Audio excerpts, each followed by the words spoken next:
Alright, so I want to talk about this strategy that I've been running for like the last 10 weeks, and I've gone over it with you guys a little bit in some detail, just explaining kind of what I've been doing, and it's really interesting in the way that the market has changed over the last, say, I think it's been about a year and a half or so, give or take, since they introduced the 0 DTE every single day, something like that. So anyways, the way that this strategy works, and it works roughly about 80% of the time. The way that it works is it's based on the anticipation of what retail is going to do, and then how BFI algorithms are going to respond to that move, to that inflow of into the option chain. Now, it took me quite a bit of time to develop this and kind of figure out what the proper move is, if you will, to try to basically to gain alpha, and get that edge in the market ahead of other retail traders. So I'll just kind of go over what I've been doing. We can just start on Friday and just kind of go over this same kind of idea. Now, as you guys know, you guys have all been trading with me for, all the people that are watching this, at least, you've all been trading with me for over a year. So you all know that, we're always, the first thing that we go for is always a BFI origin, right? So whatever the origin of the footprint is, like, that's just automatically going to be a point of interest. And then of course the pre-market high. So we always go short at pre-market high, we go long at pre-market low. Obviously, if there's a catalyst, you're not going to go long at a pre-market low. If you got a catalyst like this that has taken place, you kind of want to let that play out. So anyways, so we can start by going over just what we did on Friday, right? The trick with this is it's not just a new high a day, but because it's a little bit subjective when you're doing this, but it's a new high a day or a new low a day with the flow of 0 DT options coming in heavily. Okay, and that's really, you kind of have to, it's not just a price action movement, because sometimes you might be looking at the chart and there might not be a heavy you might be looking at the chart and the setup plays out it sets up, but then the 0 DTE doesn't come in for whatever reason, whatever the retail has in their mind, it doesn't. And I'll talk about this right now. So let's say on Friday we have this pre-established intraday high day right from the open, right? So that automatically is going to be a point of interest right away. And then we also have this low down here. I'll make these white so that way it doesn't get confusing here. Just white as a point of interest, right? So you have this high. So when price breaks, ideally the way this strategy works is when price breaks this high or breaks this low, ideally what you would want to see on your 0 DTE flow chart is a bunch of puts coming in here at the break of this low. So I'll just put a rectangle on this. Ideally what you want to see is a bunch of puts coming in when that low breaks, or if this high breaks, you want to see a bunch of calls coming in. Okay, now this ended up working out twice for us. So kind of, again, same ideas. You have this high, or you have this high, and then a new high prints. Now, during the day on Friday, we didn't get a bunch of heavy flow come in on the call side. There was some, and the response was micro. It still made out well on this move here, but now the focus would then shift, right, for this strategy to work again. You're still looking now at that that high a day that was established, and you still have this low a day. So when a new high prints, like up here, right, what you want to see ideally is a bunch of 0DT calls coming in. So again, you're using both things in combination. You're looking for that new high, and you're looking for the calls to come in, right? And when they do, it's almost like it's not always instantaneous due to the size, like, because it depends on the size of the calls. So like, and the size of the puts, right? So like, let's just say like on this run here, as it was trending up like this for hours, the calls that were coming in were really small. Like if you look at it on the flow chart, they were tiny, okay? And then when this new high printed and it went over this one here, when this high printed, there was a slight uptick in the calls that came in, but it wasn't monstrous. But you can see that there was a response to that, right? When those calls came in up here, there was a response and they got rinsed out. Same thing occurred when this price dipped like this. You had some puts coming in, everyone's thinking that this is going to knife, and then sure enough, they turned it around, right? So what they're doing is they're ping-ponging this price back and forth intraday. They're still completing the move that they want to do, which ultimately was this, right? But they're manipulating that price intraday to capture that premium on the 0DTEs, right? And it doesn't take them much to do it because they can still complete their agenda by the end of the day, whatever that is, while also collecting that premium on both sides. But so let's continue with what I was saying. When this price ticked up here and it printed, right, this new high right here. So let's say we want to go again high a day, right? So a new high prints, okay? I think it was on this candle right here. I have to go back and look, but I think it was on this candle right here, like maybe like right in between these two. As soon as that new high printed, a bunch of 0DT calls came in right here because their retail's chasing that. Well, they're chasing that, you know, all-time high, thinking, oh, we're gonna ramp into the close, and then sure enough, look at exactly what they did. They just washed all those calls out. When this strategy doesn't work, the times that it doesn't work is when we have a trending day, okay, and those are like typically like only 20% of the time. Like on something like this, right? It's probably not going to work on a move like this, right? Because it's a trending day for the day, right? But the rest of the time, it typically has been working out really, really well for me, you know, because like you can even go back and back test this, right? Like you can go back and back test this, and I was doing this with the guys. It's like, all right, we have a high, right? We have a high a day established, okay? We can do this one now. We got a high a day established, right? We got a pre-market high as well. We also have a low a day established. So let's clean up these other lines, sorry, so I can make this a little more clear. I'm just going to go through a couple examples of how I do this.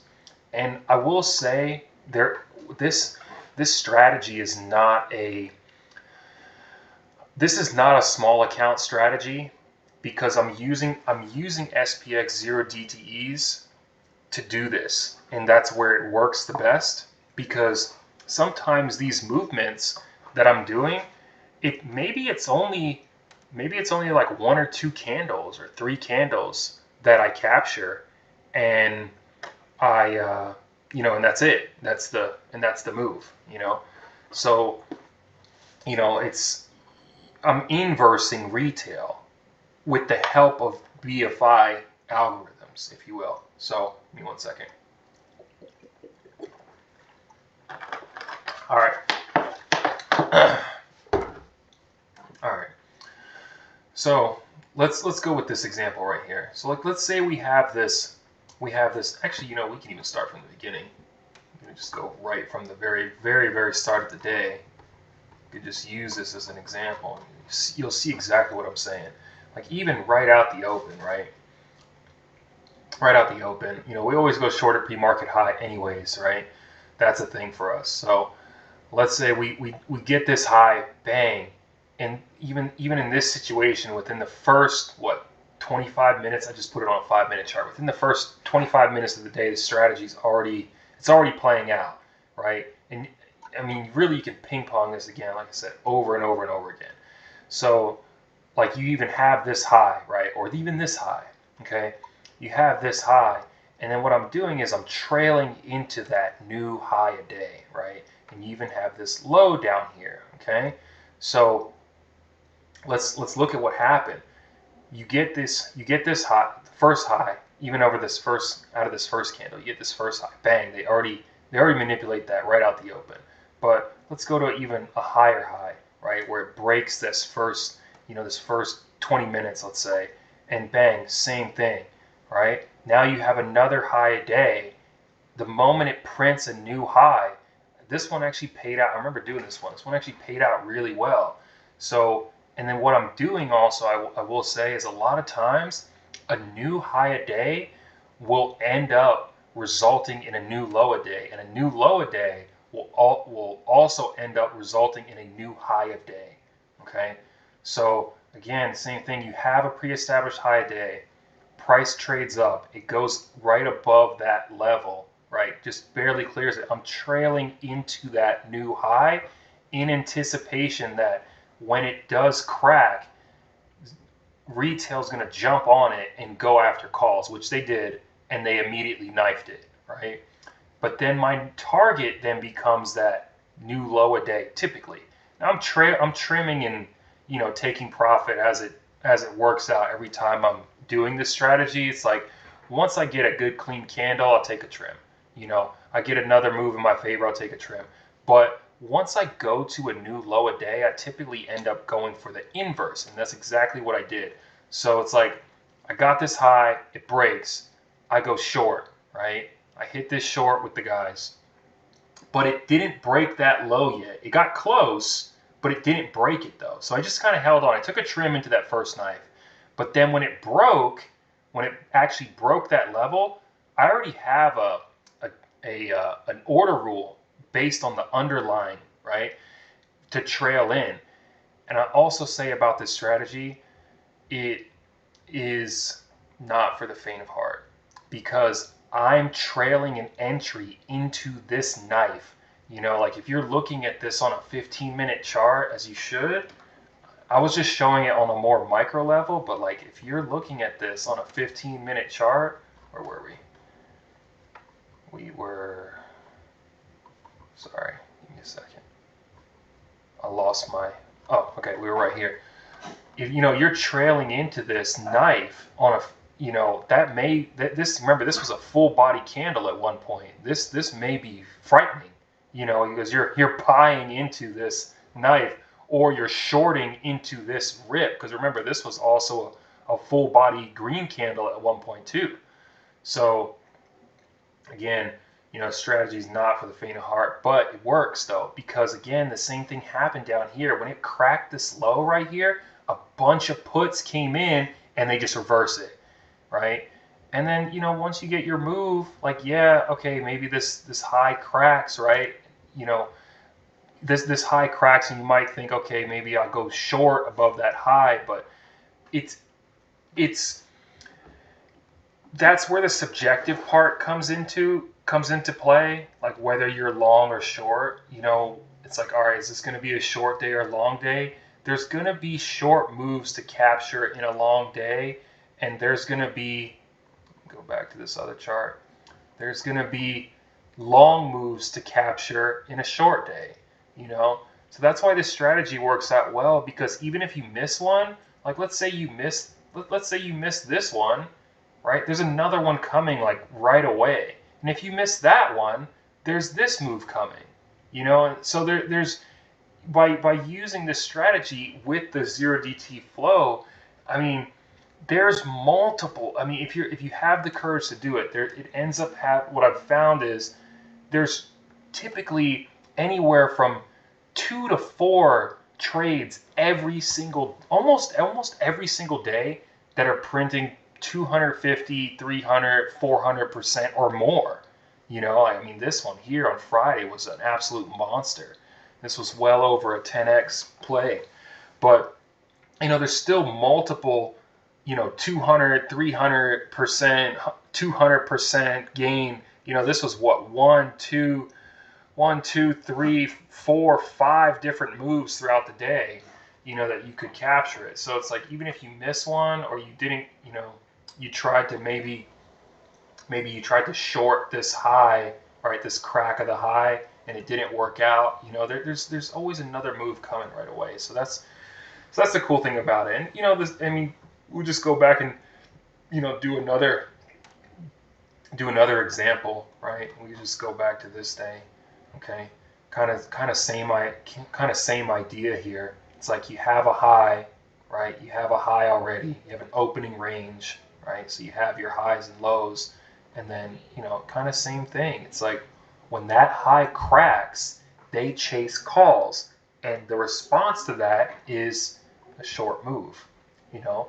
And then, yeah, maybe this low break didn't work right away, like right out the gate, but it ended up working later where you got this pin bar. Now, obviously, you guys want to look for signals too, just like I've taught you, you know, in conjunction with everything that you're doing, right? So, I mean, you see something like this at the low, I mean, you guys know. You guys know. You guys know what to do when you see something like that, printing underneath a low a day, especially a setup like this where you have a, you know, you have a drop, a base, right? You have a base already formed, and then you all know we always look for a spring if one presents itself, right? And that's what that was. It's a spring right there. So it's just a typical spring, you know, just a classic structure. You all know that. But again, you know, this strategy again. I mean, you can do it so many times, right? Now, obviously, it's like you don't want to. You want to be taking profit as you're doing it. You know, taking profit as you win. It's not just like, oh, okay, just because I got this short, I'm just gonna hold it forever. You know, that's just poor. That's poor risk management. It's a trading error to not take profit as a trade goes green in your favor, right? Because it can just as easily turn around and go back the other way and end up as a zero or go red if you leave it long enough, right? So, and then, you know, of course, you always want to take catalysts into consideration, obviously. You know, the rules that I'm explaining here to you guys, it's not like, oh, just because a new low a day printed, it's time to go long into this knife. No, because there's a CPI report, so it's probably dead for the day. Most likely, it's probably dead for the day. So you got to always take catalysts into account. But, you know, again, it you know, most days I'm finding that it works. The trick is obviously the new high and the new low, and then getting the 0 DT flow coming in simultaneously with it. And the days it doesn't work well is, again, when you have trending days like this, you know, or like this, you know, same thing. You get a trending day, and these rules are, you know, they're not going to play out as well on something like that. It's just not going to work as well. But on most days, you can get a pretty good move going. So I think I pretty much covered it. That's really what I wanted to go over with you guys and just kind of explain a little bit deeper, you know, kind of what I'm doing. I would say the biggest keys are obviously always take catalysts into account. You're looking for the new high or the new low a day. You want to see the 0 DTE flow coming in at the same time. And then you're essentially just inversing that. You're inversing that move. And it's going to take some courage to do it, because a lot of times because it's a new high a day, you know, or a new low a day, you're going to be buying into knives like this. You're going to be buying into an opening rip like that. Same thing here. You're going to be buying into this rip right on the edge of all-time high, and you're going short. You know, we went short here. went short again up here. So it's definitely a courageous act as well. And I would also mention it's definitely not. It's not for small accounts. This is not for small accounts because the strikes that you're going to want, I'm on SPY right now. I should be on SPX. It works best with SPX because of the way the option chain works. It works best with that. The reason I say it's also not for small accounts is because you're gonna small. If you got a small account, you're probably a newer trader, and you're probably gonna hesitate. And if you hesitate, the strategy is not gonna work. This is not a hesitation game. This is an execution game. And the reason I say it works best with SPX is again because the way the option chains work, the way the option chain functions is a little bit more favorable than SPY. You can get a couple candles like this, like just from here to here, and get 200%. It's harder to do that with SPY, or you can't do that with SPY. It doesn't work that way. SPX is just more explosive in the way that the options are. So, and the strikes that you're going to want, you're not going to be, if you're entering here at 50.30, you're not buying a 5,000 level strike. You're buying a 50.25, a 50.30, or max maybe a 50.20, maybe 10 points away. That's typically as far as I go. Just kind of depends on where the price is. So again, it's not a small account play because these contracts, even at this time of day over here, even if you're buying up here, I think these contracts were like, I think they were like, I don't know, like $600 or something each. So like if you got a small account and you buy a $600 contract and you're wrong, or you hesitate, or you do it incorrectly, or you do it incorrectly, or you're just flat out wrong. It just doesn't work that day or in that particular trade. If you take a $300 hit on a $600 contract, it might hurt you a lot if you only got $5K in the account, right? But if you got $30K, and you buy a $500 contract and you take a 50% hit, it's not a big deal, So, and in that, you can still do this strategy with SPY.